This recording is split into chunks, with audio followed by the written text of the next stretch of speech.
சில பேர்த்துக்கெலாம் பார்த்திங்கன்னா இந்த முதுகு தண்டுவட பிரச்சனைகள் ஏற்பட்டிருந்தது அப்படின்னா நடை வந்து மாற ஆரம்பிச்சிடும்.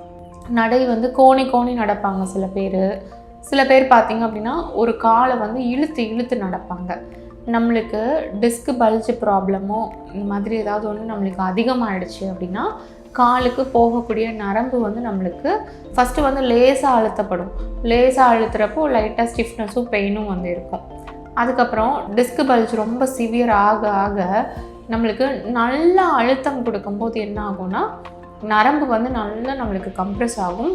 நரம்பு கம்ப்ரெஸ் ஆகிடுச்சு அப்படின்னா கால் வந்து நம்மளால் வந்து எடுத்து வைக்கிறது வந்து ரொம்ப சிரமமாக இருக்கும். அப்போது காலை வந்து ஒரு மாதிரி இழுத்து நடக்க ஆரம்பிச்சிடுவாங்க. இல்லை தாங்கி நடப்பாங்க. நார்மலாக நடந்தால் வலிக்குது அப்படின்னு சொல்லிட்டு ஒரு மாதிரி தாங்கி கால் நகர்த்தி நடந்துட்டுருப்பாங்க. இது மாதிரியும் ஒரு சில பேருக்கு கெயிட் வந்து மாறி வந்துடும்.